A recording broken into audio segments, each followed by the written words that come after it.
In the world of manufacturing, waste isn't just a nuisance, it's a substantial drain on resources, time, and money. Imagine walking into a factory and seeing piles of unused materials, long wait times between processes, and workers moving back and forth for no good reason. It's like watching a well choreographed dance go completely off script. Today, I want to talk about the 8 types of manufacturing waste that can derail even the most efficient operations, how they happen, and what we can do to tackle them head on.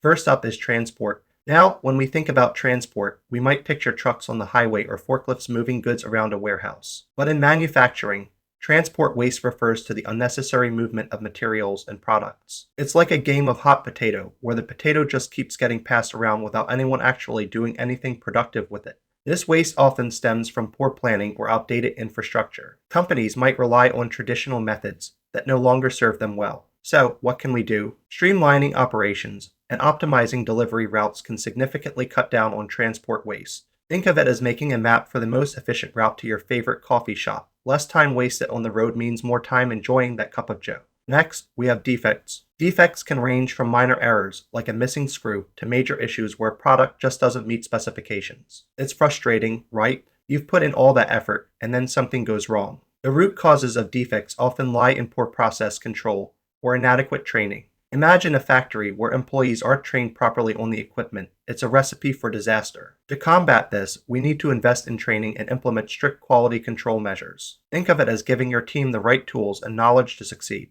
When everyone knows their role and how to do it right, defects can be minimized. Now, let's talk about overproduction. This is when companies produce more than they can sell, leading to excess inventory. It's like baking a dozen cookies when you only have a few friends coming over. The cookies might go stale before anyone gets to them. Overproduction often happens because of unrealistic goals or a lack of understanding of market demand. To tackle this, companies can adopt just-in-time production methods, ensuring they only make what's needed when it's needed. It's about being smart and efficient, like meal prepping for the week instead of cooking a whole feast every day. Then we have overprocessing, which refers to doing more work than necessary to meet customer specifications. It's like adding too many toppings to a pizza. Sure, it might look great, but it can also make it a mess to eat. Overprocessing can lead to increased costs and wasted resources. This often occurs when there's a disconnect between design and production or when quality control processes are defective.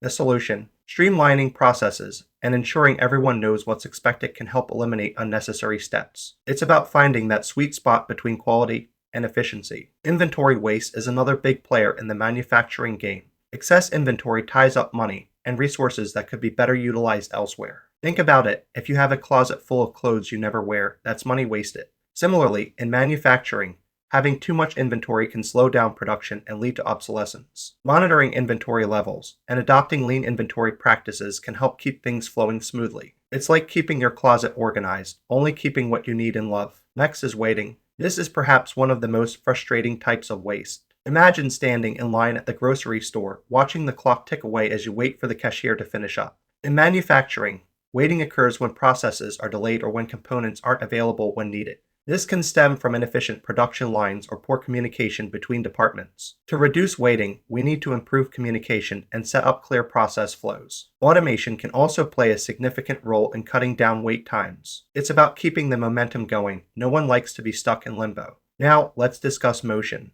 In manufacturing, motion waste refers to unnecessary movements that don't add value to the production process. It's like running in circles without actually getting anywhere. Poor ergonomics or inefficient layouts can lead to excessive movement.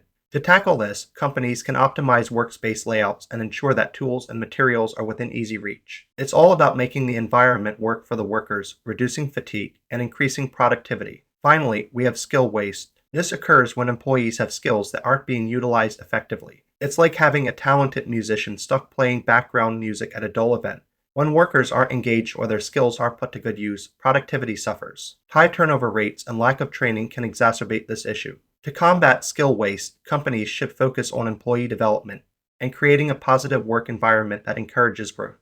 By aligning skills with tasks, we can ensure that everyone is playing to their strengths. So, how do we identify these wastes? One effective method is tracking downtime and reviewing equipment performance. If a machine is constantly breaking down, that's a clear sign of waste. Analyzing production patterns can also help identify bottlenecks. Monitoring inventory levels is crucial, as too much or too little can lead to waste. Preventive maintenance is another key strategy. Catching potential problems before they escalate can save time and money. And let's not forget about engaging employees. They often have valuable insights into inefficiencies that management might overlook. Now, let's talk about practical tips for reducing these wastes. For overproduction, focus on just-in-time production and ensure that employees understand the importance of producing only what's needed. To eliminate waiting, improve communication, and streamline processes. Reducing transport waste can be achieved by minimizing travel distances and optimizing routes. Overprocessing can be tackled by clarifying expectations and streamlining processes. To reduce stock defects, implement robust quality control measures and train personnel effectively. Motion waste can be minimized by optimizing workspace layouts, and for skill waste, create a supportive environment that encourages employee growth.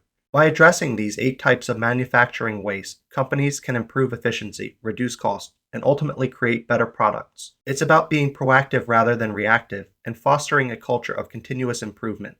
When organizations take the time to identify and eliminate waste, they not only benefit their bottom line but also contribute to a more sustainable and efficient manufacturing environment. In conclusion, understanding and managing these 8 types of manufacturing waste is crucial for any business looking to thrive in today's competitive landscape. By taking the necessary steps to reduce waste, companies can enhance their operation, improve product quality, and create a better experience for both employees and customers. It's a win-win situation, and with the right strategies in place, the possibilities are endless. So let's roll up our sleeves, get to work, and make manufacturing smarter, leaner, and more efficient for everyone involved.